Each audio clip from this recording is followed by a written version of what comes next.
Hey everybody, welcome to the channel. Hey guys, we're your hosts, Em and Jay, and today we're talking about episode 9 of season 4 of Netflix's She-Ra. This episode gives us some world building and lore, and we're always happy to see that, including giving us some information on Mara, which is cool to see, but we're pretty late into the series. The next season is also the last season, and we're over halfway through the 4th season. There's been a lot of filler and padding leading up to this point, and that screen time could have been used more productively. I think this episode should have come earlier. Plus, it raises more questions than answers. But with that being said, this episode was refreshing compared to the last two, which was, in our opinion, mostly a waste of time. Maybe even the worst in the series. This episode begins with Madame Razz at her home in the woods. She's calling to Broom, who doesn't seem to be alive in this series, but she talks to him like he is. In the original show, Madame Razz is actually a member of the Twiggets, a race of people who live in the Whispering Woods, and have a magical connection to it. She was very good at magic, but she was also very old and forgetful, so she would mess up her spells a lot, although things usually worked out anyway. She was comic relief, but that doesn't mean she wasn't important. She had a lot of knowledge that was helpful to the rebellion, and she would charge into battle alongside them. She was also one of the few characters who knew Adora's secret, and she could be trusted with it. Also, Broom was alive, and he usually helped Madame Razz out with her spells. Plus, he could fly. In this series, Razz is far more forgetful. She might be suffering from serious dementia. She tells Broom he can't just sit around because they have to get ready for their guest, and then she messes the house up, but she says it's perfect. She hears someone at the door and assumes that it's Adora, so she invites her in, but it turns out to be Mara. Apparently she calls Mara Adora a lot, since the way Mara responds suggests this has happened before, and she has to remind her again that her name is Mara, which suggests some kind of shenanigans since Mara lived about 1,000 years before Adora. Madame Razz shrugs this off and says that today is very important because they're gonna make a pie. Mara seems very nice and politely tells her that sounds great, but she can't stay very long. But Razz keeps working on the pie and says that's nonsense. The background shifts and Adora comes through the door, which seems to imply that Madame Razz is jumping through time because she thought she was still talking to Mara, but it's left relatively vague. I just assumed Madame Razz was young when she knew Mara, or at least younger. It was 1,000 years ago, but it seems like she's been this way for quite a while. Maybe she's outside the normal flow of time, or maybe this has more to do with her memory and she's not actually jumping around in time. It'd be cool to get a proper backstory on Madame Razz. Maybe they'll save that for season 5. But Adora comes into the home and is excited to find Razz there, saying she finally found her, although it's not that surprising she'd be at home. At first Razz is confused, but then she just brushes it off and calls Adora Mara again. This frustrates Adora, and she tries to explain that she needs her help to find the weapon that Mara was talking about. That way she can save the rebellion and most importantly show Glimmer that she was wrong. Razz does seem to react when Adora brings up the weapon, so Adora realizes that she does know what she's talking about, so she tries to press her, but Razz cuts her off by hitting her on the head with Broom. Razz says they have to make a pie with Swiftwind today. Adora tries to say that Swiftwind isn't here, but then he shows up at the door. Apparently he's been checking up on her, saying they should do that for old ladies who live alone in the woods. I'm surprised he cares. Maybe he sees her as a horse like he did with Glimmer and Bow. So Adora tries to explain to him about the weapon she's looking for, but he just assumes the weapon is the sword. So she goes back to Razz to try to get answers again, but Razz still ignores her, and also throws some references to the original at her. Plush dolls made to look like the Twiggets. Kinda reminds me of that plushie of Cowl that Glimmer had back in season 1. I wonder why it never showed up in her room again. But then again, maybe they shouldn't go so hard on the references, cause it just reminds me that I could be watching the original right now. But Razz ignores her questions, and is tearing through the kitchen looking for some sugar for the pie. When she can't find any, she decides to go looking for it, and brings Adora and Swiftwind along. Adora is frustrated, but there's nothing she can do, so she just follows after her. This seems like it's gonna be a repeat of what happened in episode 5 this season, where Adora was trying to get answers from Lighthope, but the storm caused her to glitch, and she forgot everything. So the whole episode was spent with Adora running around the castle and not accomplishing anything. It would be nice if Adora was more active as a protagonist, but most of the time she's just being dragged around by the plot, or even trying to find the plot. At least we get something in this episode. Adora is sure that Razz knows something, but she ends up losing her in the woods. Razz yells out to Adora saying she needs to keep up because they don't have a lot of time left, only to run into Mara. Razz is happy to see Mara and says she was wondering where she went, but Mara has her sword drawn and doesn't understand how this strange old woman knows her name. Razz remembers that this is the first time they've met, so this is confusing. Is she time traveling? Or is this all in her head? Razz just shrugs it off and asks to borrow some sugar, but the flashback keeps going as Razz makes her way onto Mara's ship ship. Mara's very upset and says that she can't come in here because it's classified. But Raz keeps doing her thing looking for sugar. She's acting a lot like Yoda did when he met Luke.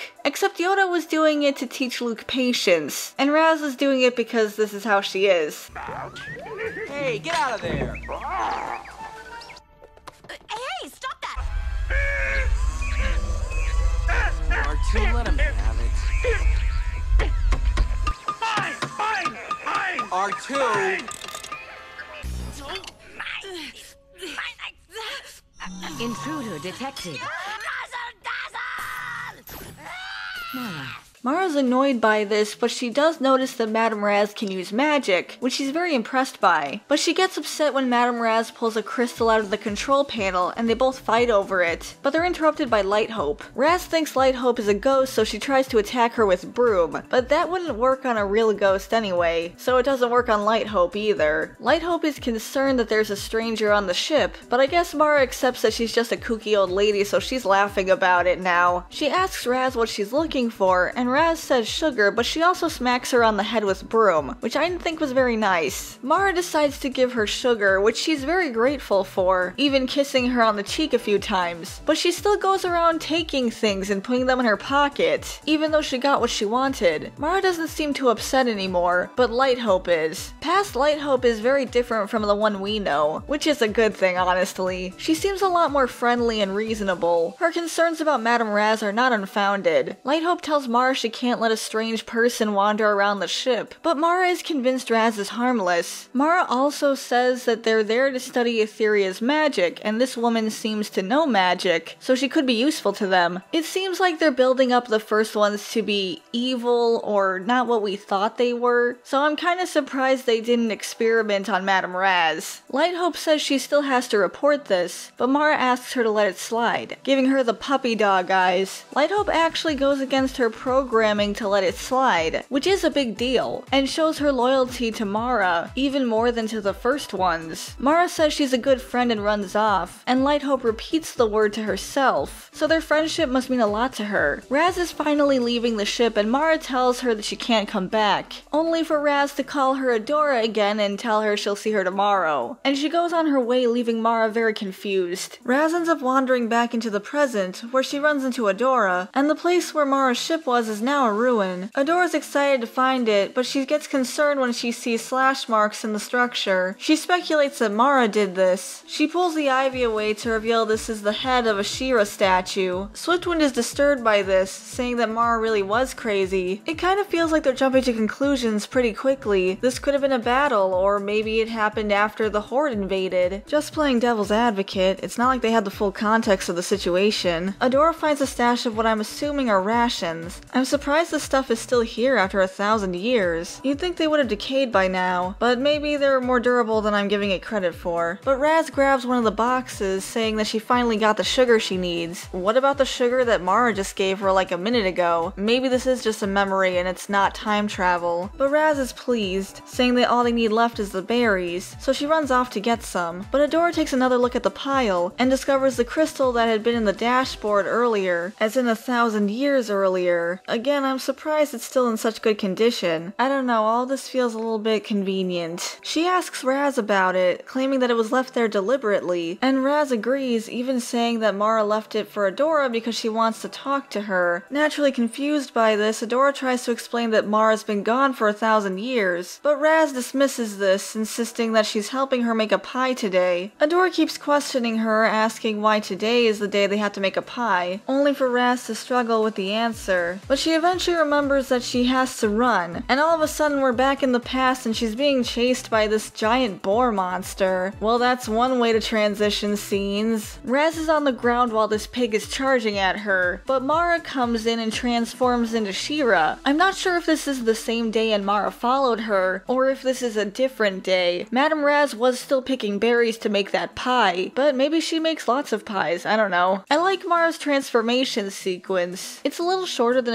Adora's transformation sequence, but she looks strong while she's transforming and it gets to the point. I also like her She-Ra design. I think the pants work a lot better than those bike shorts. She does still have that floating gem on her hair, which I'm not really a fan of. And I'm not sold on the blonde hair. Maybe they were trying to go for a Rapunzel situation, where the blonde hair represents the magic, but I think this hair color is bringing out a lot of orange in her skin that wasn't as noticeable with her dark hair. I also think that she's blonde because they didn't have a final design for her in the first season when we first saw her, and she was depicted as blonde there probably because She-Ra is traditionally seen with blonde hair, so they were kind of stuck with it. I think she would have looked fine with dark hair for her She-Ra form, but I guess it is what it is. Mara charges at the beast, but it knocks her back and she loses her sword. It basically kicks her butt, which is not the best introduction to her She-Ra. Madame Razz has to come to her rescue and calm the beast, saying that no one's going to hurt it. Don't try that with a real boar, it won't end well. Razz encourages Mara to reach out to it, and she's skeptical at first, but she does and it triggers a magical Disney princess moment. It leaves now that it's calmed down enough. She turns back to Razz only to realize that she's busted up the forest in her fight with the boar. She apologizes, saying that she thought it was trying to hurt her. It was charging. It would have been interesting to know what set it off, but Madame Razz tells her to put her hand on the ground, and that triggers more magic. Mara's confused because she's not using her sword, and she doesn't understand how this is possible, so Razz starts telling her that the sword isn't She-Ra, she is She-Ra, and the planet chose her for this, and that She-Ra existed before the first ones arrived. But apparently Mara's superiors told her that they chose her to be She-Ra, and she needs the sword to control the magic. Madame Razz says that magic can't be controlled, it just is. But now I'm confused about how the magic system in this show works. The Sword of Protection has a runestone in it, which goes along with what we know about the princesses of Etheria. Their connections to the runestones give them access to this magic. So does She-Ra just not need a runestone? Cause she doesn't even need to be in her She-Ra form to use magic. Plus all the other She-Ras we've seen in the past have had swords. Were those also first ones She-Ras? How many She-Ras have been first ones? What's the process of the planet choosing a She-Ra, if it'll sometimes choose an alien? But also, where did the first ones get this runestone? Did they find it, or did they create it? Or did they just steal it? But there are also princesses who do use magic despite not having a runestone, like Entrapta, Natasa, and Spinnerella. So is there really a need for runestones? Or is She-Ra just special? I just have a lot of questions and not a lot of answers. Mara admits to Razz that she's losing faith in whatever it is the first ones are doing. Apparently they say they're the good guys, but she knows they're doing something to the planet that might be harmful, even if she doesn't have all the details. Which kinda sounds like what the Horde was doing, but instead of saying the princesses are evil, they just leave their people in the dark. So Razz says the first ones created the sword and not She-Ra, but then she gets interrupted by Adora before she can finish her thought. It switches back to the present, and it seems like Razz has been talking to herself or acting out the memory with Mara because Adora reacts to what she's saying. Razz starts lamenting that Mara never came back, even though she promised and they were going to make the pie together. She also finds slash marks in the tree trunks, implying it's more damage caused by Mara. And she starts saying that the first ones had a plan for her, but there was nothing she could do to help Mara, which makes Razz start to cry. This scene is pretty touching, seeing her mourn the loss of her old friend. I just wish we had more context. To be honest, I think this could have been the main focus of the season, instead of all the stuff with Glimmer and the Horde. Or maybe they could have done some kind of parallel between the past and present, unraveling the mystery throughout the season instead of just having these lore dumps all at once, instead of wasting so much screen time on comedy. But that's been an issue with this series overall, but I digress. Adora says that if she couldn't help Mara, she can help her, and this triggers something in Madame Razz. Razz tells Adora that Mara wanted to tell her something, to warn her about the heart of Etheria, and they need to hurry, so she rushes off again, leaving Adora and Swiftwind pretty frustrated and dumbfounded. So Razz hurries back to her home to bake the pie. Adora chases after her, insisting on getting answers about the evil at the heart of Etheria, only for Razz to brush it off, saying it doesn't ring a bell. But Adora keeps pressing it, saying she has to remember. As a side note, the timer that Razz uses while baking the pie has a sword on it, and it looks like the Sword of Protection, so I'm assuming it's something that she stole from the ship. But who knows, maybe it was a gift from Mara. Anyway, Adora keeps asking her questions, saying there has to be a reason why Mara acted the way she did in the end, and it seems like she was afraid. So she asks if if she was afraid of the sword and of being She-Ra. Raz tries to dismiss this again, but Adora doesn't let up, and this time it doesn't seem like she's dismissing her out of hand, and she starts to explain that she tries to remember but everything gets all muddled up, and that it's frustrating for her. So she tries to concentrate and ends up in the past again with Mara. Mara comes in looking like she's been through something, but Raz is just excited to see her because she says the pie's almost ready, but then she sees the pie isn't there at all. Mara says she can't stay and says that she's figured out what her people are doing with the mysterious Heart of Etheria project. She says it's going to activate soon and she has to get to her ship. Raz is still worried about the pie, but Mara promises she'll be back tomorrow, which is a lie. Something weird's going on outside with all these flashing lights. Mara leaves saying that she can't stop what's happening, but she can keep them from hurting anyone else. It looks like magic is being sucked out of the planet. Maybe. It's kind of vague. But whatever's happening seems to concentrate on the sword, and Mara gets caught up in it. It looks like First One's writing shows up all over her body for a second, but then I guess it gets sucked into the sword. She manages to let go and wanders off, while the sword keeps absorbing all the magic. Well, that explains why the sword ended up in the woods. So that's one answer. It's hard to get invested when you don't actually know what's happening. Raz follows Mara and sees the sword absorbing all the magic, and then we get a kind of weird transition, where Raz ends up back in the present, and the reflection in Raz's glasses of the sword absorbing the magic is replaced by the timer saying that the pie is ready. I wasn't crazy about this transition because it feels like it's trying to be comedic, and now it just doesn't seem like the right time for that. Adora and Swiftwind fell asleep, so Raz takes the pie and leaves on her own, but Adora manages to wake up in time to see her leaving. Raz is switching back and forth between the past and the present while she runs through the woods. She's trying to keep up with Mara, and Mara knows it, but she keeps running anyway. Raz ends up making it to the ship, which was left open for some reason, so she rushes in and surprises Bo, who's been working on the ship. Adora rushes in and Raz demands that she helps her find Mara. Bo's confused and Adora explains that this is Madame Raz, but before she can continue, Raz interrupts again and insists that she needs to talk to Mara, and that she has everything she needs. So Adora pulls out the crystal she found at the First One's ruin. Then she inserts it into a slot in the control panel, and unlocks a video recorded message with the password She-Ra. Again, this all seems a little convenient, but at least we're getting some backstory. This triggers the same recording that we saw in Season 3, but this time it's fully intact, including showing Mara pulling the planet into Despondos. It also shows Lighthope confronting her about all of this. She's acting a lot different than she did in the previous flashbacks. She's more cold now, the way that we've known her as throughout the series. She questions Mara's actions and what happened to the sword, but Mara continues to work, insisting that there's not going to be a She-Ra anymore because the sword is gone. Lighthope says that she has to be She-Ra because it's her destiny, but Mara says that She-Ra is just a tool for the First One's machine, and she won't let them use her anymore, and promises there won't be any more She-Ras. But didn't Madame Raz say the planet chooses She-Ra and not the First Ones? And that She-Ra existed before the First Ones came to Etheria? Does she or any of the First Ones have the power to stop the She-Ra line? Lighthope explains that the Heart of Etheria has been activated, and with the use of this weapon there will be peace across the galaxy. But Mara asks how destroying worlds will bring peace, but we don't have any context for any of this. Who are the First Ones using this weapon against? What is this all about? Were they at war with someone? Does this have anything to do with the Horde? That could be interesting, connecting the past events to the ones in the present, because right now this all feels kind of disjointed. Lighthope still insists this is Mara's destiny, so Mara gets really mad, and says that she isn't Lighthope, and that she won't choose her destiny for her, before shutting down Lighthope's programming. This is obviously very painful for Mara, and I feel like we're missing out, not just because we don't have the context that led to this specific moment, but this seems to have a lot of potential, especially compared to the Princess Alliance usually messing around. So she pulls Etheria into Despondos, and that seems to stop the Heart of Etheria from going off. I guess she used the energy from the weapon to pull them through. Back in the present, they hear a voice calling to Adora, and it turns out to be Mara's hologram. Mara says she knows that Adora is there because Raz told her she would be, so I guess they must have had a conversation where Raz told Mara who Adora was. That might have been nice to see. But Mara leaves a message for Adora saying that she's sorry she failed and that she's stuck being the new She-Ra. She tells Adora she can't trust Lighthope because she's been reprogrammed, and she'll set off the Heart of Etheria at any cost. I'm gonna assume it was the First Ones who reprogrammed her. Maybe they found out she was disobeying her programming. I hope they cover these events later. Mara reveals that the Heart of Etheria is is Etheria. The whole planet's a weapon. Apparently, they started out using the magic of Etheria as an energy source, which feels a little bit like Final Fantasy VII, but then they decided to use it as a weapon. That or that was always their intention. Probably that one. But Mara pulled the planet into an empty dimension so they could never use it. She warns Adora that if it is used, it'll tear the planet apart. So what happened to the first ones after this? Were they kicked off the planet? Did they die? They just kind of disappeared after this, I guess. It seems like Mara still thinks they're around, because she tells Adora that she's not sure what they told her, and that she'll be more powerful than they ever expected her to be. So it seems like she thinks Adora is working with the first ones, but Adora's never met them. The last thing she tells Adora is that she believes in her and she can save the world before her ship crashes. Everyone is shaken by this, and I do appreciate that they didn't undercut this moment. Like earlier in the episode when the pie was done and they cut away from the sword of protection going crazy. And the episode ends with Madame Raz putting the pie on Mara's chair, saying it's for her. I'm glad this episode delved more into backstory, although I would have preferred more context. Most of it confirmed our suspicions from season 1, and even though we're still missing a lot of answers, it was a nice change of pace compared to all of the other episodes of this season. But that being said, there still wasn't enough to really make it satisfying, and I think there are still missed opportunities. Maybe more of the season could have focused on the ship, and as Bo is repairing it, we get more and more information about the first ones, so the mystery starts to unravel throughout the season instead of just packing everything into one episode, and that way we could have gotten more context. It's obvious that the first ones genuinely believe they're the heroes, and maybe in a way they were at first, but then their ambitions and paranoia got the best of them. But who knows, maybe they were more manipulative like the Horde is. I hope we find out more about this war they were apparently waging. Maybe it has something to do with the Horde, like maybe the Horde and the first ones were fighting thousands of years ago, and they wanted to use the heart of Etheria against them, but we're going to have to wait and see. But that would be a cool way to connect the past and present events. Honestly, based on this episode, I would have preferred if the series had focused on Mara instead of Adora. These characters seem to have better chemistry, and there's a lot of opportunity for world building and also character development. Like, did Raz and Lighthope ever become friends? Or did she always see Lighthope as a mean ghost? Or how Lighthope being reprogrammed could have been more impactful if we'd seen the depths of her and Mara's relationship. It could have been a bigger betrayal to us too, and not just Mara. Or getting a better idea of the first one's motivations. They dropped a lot on us all at once, and it causes a lot of confusion. Like, why does Mara think that they have to get rid of She-Ra if the first ones were the ones who used and abused She-Ra, but she actually existed before them? Why not remove the first ones from She-Ra? It would have been cool if we got to see how Mara and the first ones got from point A to point Z, and maybe we could have found out what happened to the first ones. But instead we're stuck in the present with the cast running around pretty much aimlessly. But hopefully these questions will be answered next season. But those are our thoughts. What do you guys think? I'm worried they're gonna shove all the lore and world building into the final season and maybe the end of this season, even though there was plenty of time to build all these things up throughout the series. But thanks for watching, everyone. If you liked this video, you can leave a like and subscribe to our channel to see more content like this. And if you want to support us, we have a GoFundMe and a Buy Me Coffee. Thanks again for watching, and we'll see you in the next video. Bye everyone. Bye guys.